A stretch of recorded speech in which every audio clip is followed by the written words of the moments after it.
नमस्कार, sports scan के आज के संस्करण में आप सबका बहुत बहुत स्वागत। खेल जगत की तमाम खबरों का लेखा जोखा लेकर मैं हूं नवीन सक्सेना आज के इस अंक में। और इस अंक में आज हमारे साथ हैं जाने माने खेल पत्रकार संजीव। सबसे पहले नजर अब तक की खास खबरों पर। गुजरात के 36वें राष्ट्रीय खेलों में सेना के सुब्रमण्यम शिवा ने पुरुषों की पोल वॉल्ट में नया राष्ट्रीय रिकॉर्ड कायम किया। महिला T20 Asia cup cricket tournament में भारत ने मलेशिया को पराजित किया। भारत और दक्षिण अफ्रीका के बीच तीसरा और अंतिम T20 क्रिकेट मैच कल इंदौर में। और विश्व टेबल टेनिस चैंपियनशिप में भारतीय महिला टीम प्री क्वार्टर फाइनल में पहुंची।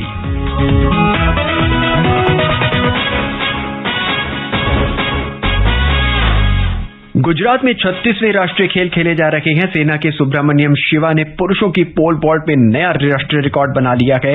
वहीं तैराकी में 200 मीटर ब्रेस्ट स्ट्रोक में लक्ष्य जो है कर्नाटक की, उन्होंने भी राष्ट्रीय रिकॉर्ड कायम किया है। आज दिन भर क्या कुछ रहा गुजरात में 36वें राष्ट्रीय खेलों में, सुनते हैं श्रीराम से।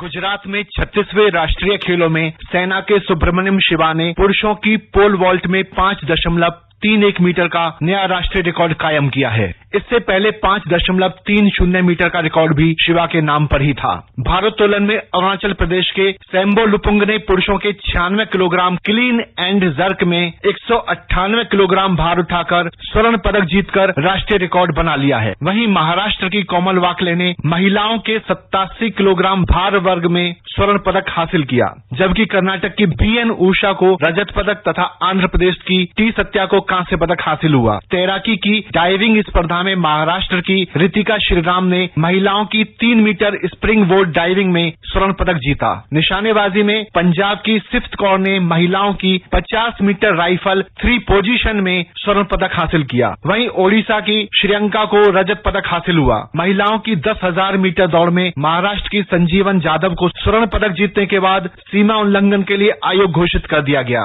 इसके बाद हिमाचल प्रदेश की सीमा को स्वर्ण, हरियाणा की भारती को रजत और उत्तर प्रदेश की कविता यादव को कांस्य पदक हासिल हुआ। Shriram Sharma, sports scan. संजीव, गुजरात में 36वें राष्ट्रीय खेल अपने बिल्कुल चरम पर है। नए राष्ट्रीय रिकॉर्ड कायम हो रखे हैं। पुराने रिकॉर्डों को टूटने का सिलसिला वो लगातार जारी है और सभी खिलाड़ी बेहतर प्रदर्शन कर रहे हैं। अगर सबसे अच्छी बात करें हम सर्विसेज की, तो 29 स्वर्ण लेकर वो पहले स्थान पर है, जबकि हरियाणा 23 और उत्तर प्रदेश 14 स्वर्ण के साथ तीसरे स्थान पर बना हुआ है। हाँ, देखिए, ये तो खेल ऐसे हैं जैसे भारत अपना ओलंपिक्स करा रहा जी। और एक मुझे स्टेटमेंट याद है सानिया मिर्जा का। उन्होंने कहा था कि जब मैं 13-14 साल की थी तो पहली बार यहाँ आके नेशनल गेम्स के प्लेटफॉर्म पर जीता था।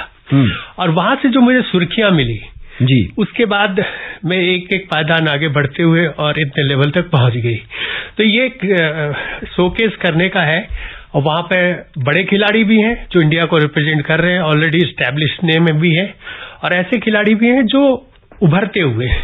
संजीव, इसमें सबसे अच्छी बात यह है राष्ट्रीय खेलों में उन खिलाड़ियों ने भी शिरकत की है जो कि अंतर्राष्ट्रीय पटल पर अपना प्रदर्शन कर चुके हैं।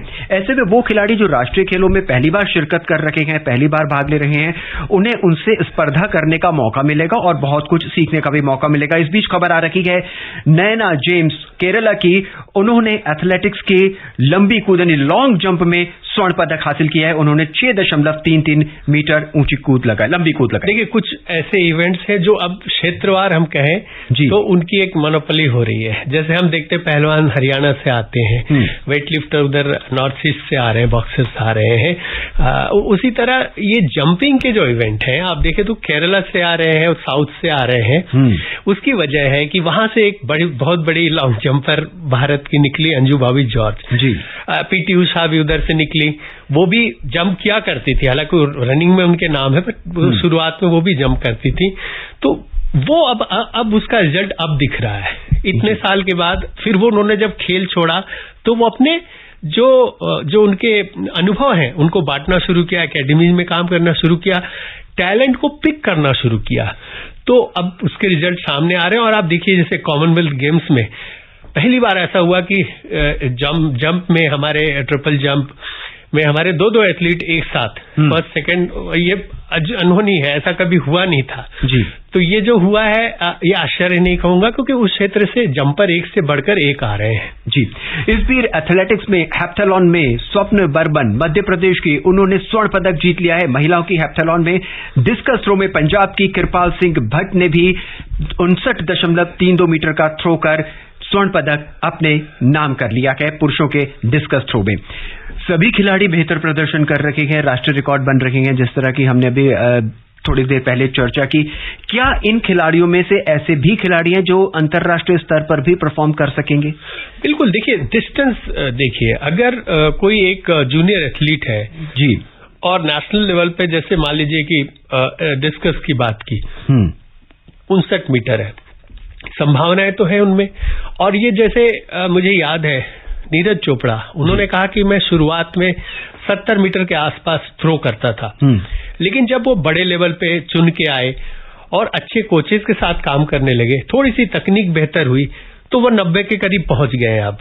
तो यही है कि यहां से जो टैलेंट आएंगे, अब सबका लक्ष्य होगा कि भारत को रिप्रेजेंट करे, जो ऑलरेडी तो करने वाले तो है। अब जैसे यहां पर शुरुआती दिन ही चानू ने स्वर्ण पदक जीता, तो उनको कुछ प्रूव नहीं करना, बट वहां पर जो आए, जैसा आपने भी कहा कि एक इंस्पिरेशन मिलता है, अपने को आंकने का मौका मिलता है, एक उत्साह बढ़ता है। तो ये जो 59 मीटर वाले हैं, इनका एक लक्ष्य होगा कि अब हम एशियन गेम्स में, अगला बड़ा टारगेट एशियन गेम्स है, तो वहां के लिए सिलेक्ट हो। और इस बीच अगर कैंप में आते हैं, बड़े कोचेस के साथ काम करते हैं, तो वो 59 से 62, 63, 64 होने में ज्यादा समय नहीं लगेगा। और अब बात क्रिकेट की। बांग्लादेश के सिलघट में एशिया कप महिला 2020 क्रिकेट में भारत ने मलेशिया को डकवर्थ लुईस सिस्टम के आधार पर 30 रन से पराजित कर दिया है। वर्षा के कारण मैच रोके जाने तक मलेशिया ने 5 ओवर और 2 गेंद में 2 विकेट पर 16 रन बना लिए थे। भारत की लगातार दूसरी जीत है। इसके बावजूद भी भारत जो है तालिका में दूसरे स्थान पर बना हुआ है, पाकिस्तान शीर्ष पर बना हुआ है। लेकिन भारत ने जिस तरह से अभी एशिया कप में परफॉर्म की, बेहतरीन परफॉर्मेंस रही है। भारत के कितने चांसेस हैं इस टूर्नामेंट में? देखिए रिकॉर्ड ही बताते हैं कि भारत ने जो 7 बार हुआ है ये टूर्नामेंट, उसमें 6 बार भारत की टीम विजेता रही है।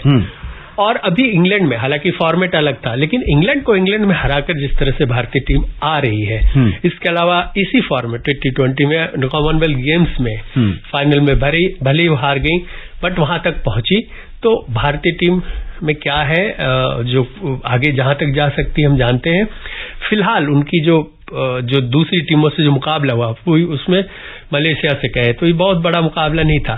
अब आने वाले जो मुकाबले होंगे, जैसे पाकिस्तान से भी होगा, तो उसमें भारतीय टीम वहां हार के फिर टॉप पे आएगी। और जैसे ये राउंड रोबिन हो रहा है, लास्ट में जो है, मुझे लगता है कि भारत के सामने या तो पाकिस्तान की टीम होगी या श्रीलंका की टीम होगी। बांग्लादेश चूंकि होस्ट है, बांग्लादेश भी एक बार चैंपियन है, वो भी हो सकते हैं। तो असली चुनौती अब भारत को आनी है, वहां से पता लगेगा कि भारतीय टीम कहां तक का सफर तय करे। संजीव, भारतीय महिला टीम में तेज बॉलर की जगह खाली हुई है। झूलन गोस्वामी अब नजर नहीं आएंगी क्योंकि वो रिटायरमेंट हो चुका है। किस खिलाड़ी को सबसे ज्यादा चांसेस मिलने की? एक ही नाम है और वो झूलन के रहते, और झूलन के रिटायरमेंट से कुछ दिन पहले ही रेणुका ठाकुर बहुत अच्छा कर रही हैं। और वो जहां से भी थोड़ी सी अगर पिच से मदद हो तो उनकी गेंदें देखिए जिस तरह से लहराती हुई गेंदें करती हैं, जबरदस्त बॉलर है। और वो मुझे लग रहा है कि कंसिस्टेंटली वो अच्छा कर रही हैं। आने वाले दिनों में वो मतलब झूलन के लेवल तक भी पहुंच सकती हैं, आगे भी जा सकती हैं, अगर वो चोटिल ना हो, लगातार खेलती रहे। आज के मैच की बात करें तो भारत ने पहले बल्लेबाजी करते हुए निर्धारित 20 ओवर में 4 विकेट पर 181 रन बनाए। भारत के लिए सबनेनी मेघना ने 69 और शेफाली वर्मा ने 46 रन का योगदान दिया। मलेशिया की ओर से नूर दनिया सुहावदा ने 2 विकेट लिए और इससे पहले मलेशिया ने टॉस जीतकर गेंदबाजी करने का फैसला किया। बेहतरीन बल्लेबाजी की भारत ने, हालांकि मलेशिया काफी कमजोर टीम थी, बावजूद उसके भी भारत ने काफी अच्छी बल्लेबाजी की है। अगर हम बात करें शेफाली और मेघना की, बिल्कुल, शेफाली कुछ दिनों से रन ड्यू थे, उन्होंने रन बनाया। और मेघना जो उनसे काफी उम्मीदें रहती हैं, अच्छी वो भी बैटर हैं, तो उन्होंने भी अच्छा परफॉर्म किया है। पिछले मैच में अपना रॉड्रिगेज जो है हमारी जमीमा, उन्होंने भी बहुत अच्छा खेल दिखाया। तो ये ये दिखाता है कि भारत के पास वैरायटी ऑफ बॉलर्स है और डिफरेंट टाइप ऑफ बैटर्स है और टीम बहुत अच्छी है, इसमें कोई दो राय नहीं। आज ही एक अन्य मैच में पाकिस्तान ने पिछले चैंपियन बांग्लादेश को 9 विकेट से पराजित किया।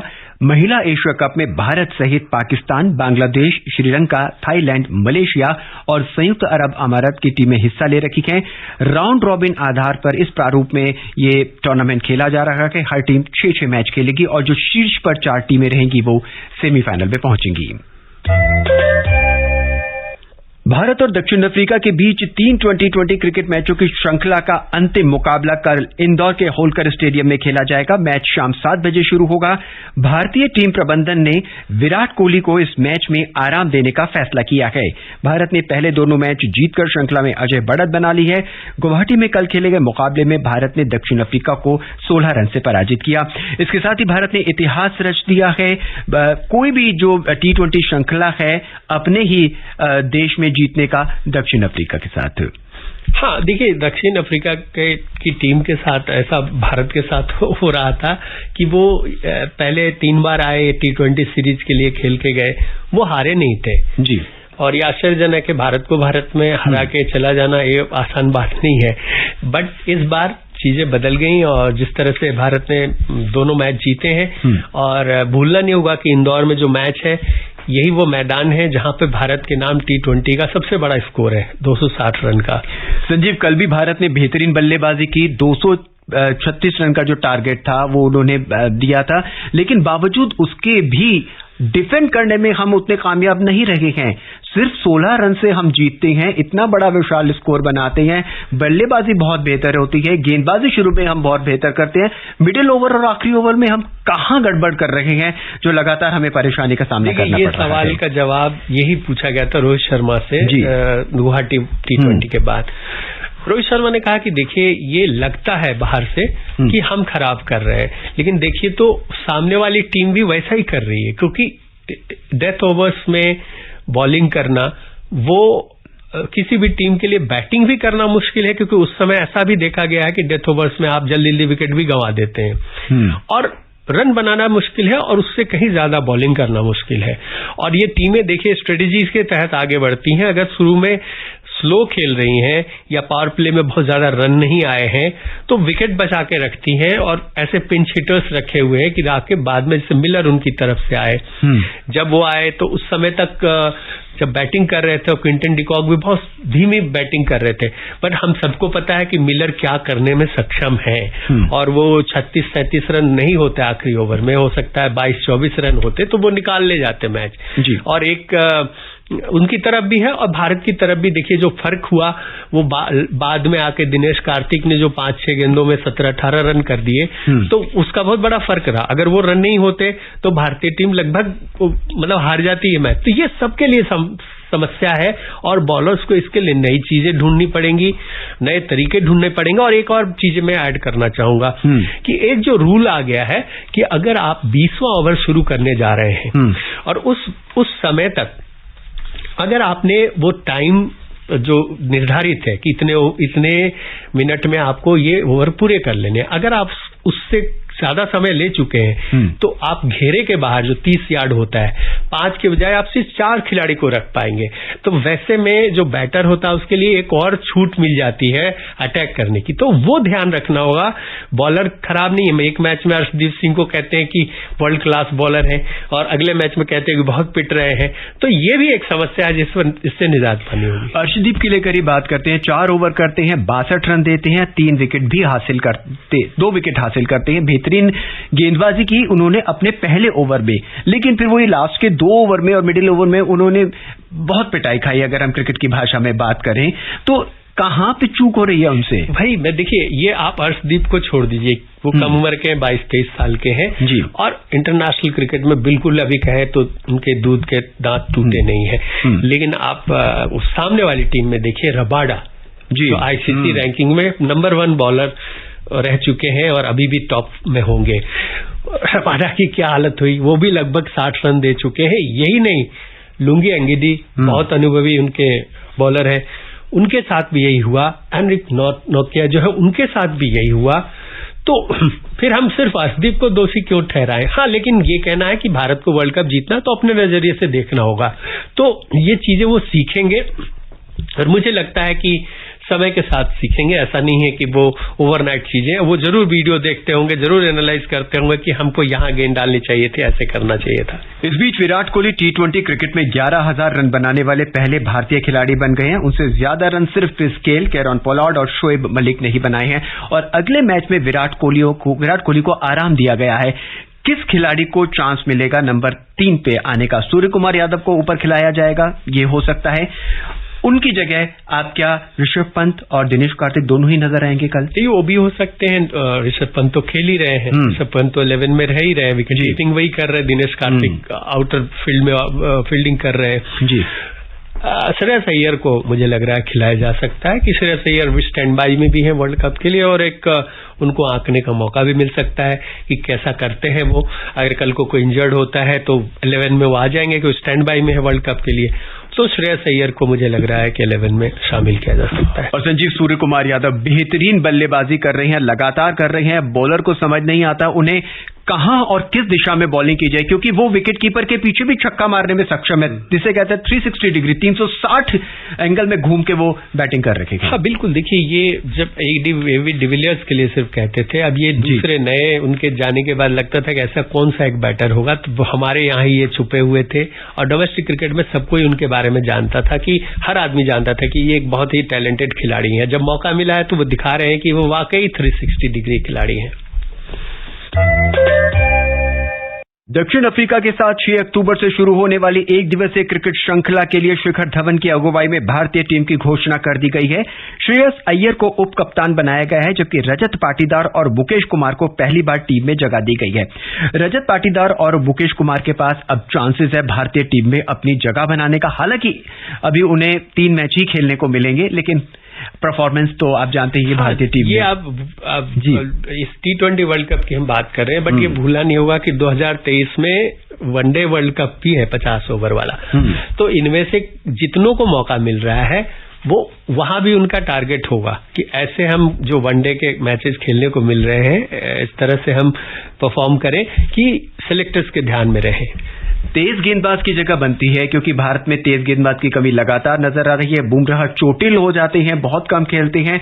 बाकी टीम में किसी भी अगर बात करें, हम गेंदबाजी की बात करें तो उतनी सशक्त नहीं आ रही है। बुमराह को अगर छोड़ दिया जाए, मुकेश के पास चांसेस हैं। हाँ, अच्छे बॉलर हैं, डोमेस्टिक क्रिकेट में लगातार खेलते रहे हैं और वो भी अभी 21-22 साल के नहीं है, 27-28 साल उनकी उम्र है और अच्छी स्पीड है और उनकी में विविधता है। मुझे लग रहा है उनको मौका मिलेगा और हाल फिलहाल उन्होंने इंडिया ए के लिए खेलते हुए अच्छा भी किया है। और अब बात विश्व टेबल टेनिस चैंपियनशिप की। भारतीय महिला टीम ने मिस्र को 3-1 से हराकर प्री क्वार्टर फाइनल में जगह बना ली है। चीन के चेंगडू में ये चैंपियनशिप खेली जा रही है और आज ही एक कड़े मुकाबले में भारतीय पुरुष टीम ने जी साथियान की अगुवाई में कजाकिस्तान को 3-2 से पराजित किया। नॉकआउट में जगह बनाने के लिए अब अगले मुकाबले में भारत को फ्रांस को पराजित करना होगा। ये एक निकल कर आई है विश्व टेबल टेनिस चैंपियनशिप में कि भारतीय खिलाड़ी बेहतरीन प्रदर्शन कर रखे हैं, जहां तक खबर आई है। हाँ, ये पहले ही दिन जिस तरह से भारतीय पुरुष टीम जी साथियान ने उलटफेर किया और वर्ल्ड नंबर 2 जो जर्मनी की टीम है उसको शिकस्त दी, तो ये मामूली उपलब्धि नहीं है। इससे पता लगता है कि जिस तरह से एक्सपोजर मिला है T20 के खिलाड़ियों को, बाहर जा जाके उन्होंने जिस तरह से टूर्नामेंट्स खेले हैं जी, उसका फायदा दिख रहा है। और ये सारे अनुभवी खिलाड़ी हो, चाहे साथियान हो या महिला वर्ग में प्री क्वार्टर फाइनल में पहुंच गए हैं खिलाड़ी, तो ये भारत के लिए अच्छा संकेत है। वहीं टेनिस में माया शेरिफ WTA खिताब जीतने वाली मिस्र की पहली खिलाड़ी बन गई है। वहीं तेल अवीव में पुरुषों में सर्बिया के नोवाक जोकोविच ने तेल अवीव ओपन के सेमीफाइनल में रूस के रोमन सैफुलियन को 6-1, 7-6 से हराकर ATP के फाइनल में प्रवेश कर लिया है। संजीव, हमसे जुड़ने के लिए, अपनी राय हमारे साथ साझा करने के लिए आपका बहुत बहुत धन्यवाद। चलते चलते नजर एक बार फिर अब तक की खास खबरों पर। गुजरात में 36वें राष्ट्रीय खेलों में सेना के सुब्रमण्यम शिवा ने पुरुषों की पोल वॉल्ट में नया राष्ट्रीय रिकॉर्ड कायम किया। महिला 2020 एशिया कप क्रिकेट में भारत ने मलेशिया को पराजित किया। भारत और दक्षिण अफ्रीका के बीच तीसरा और अंतिम 2020 क्रिकेट मैच कल इंदौर में और विश्व टेबल टेनिस चैंपियनशिप में भारतीय महिला टीम प्री क्वार्टर फाइनल में पहुंची। आज के इस अंक में बस इतना ही। मुझे यानी नवीन को दें इजाजत। नमस्कार।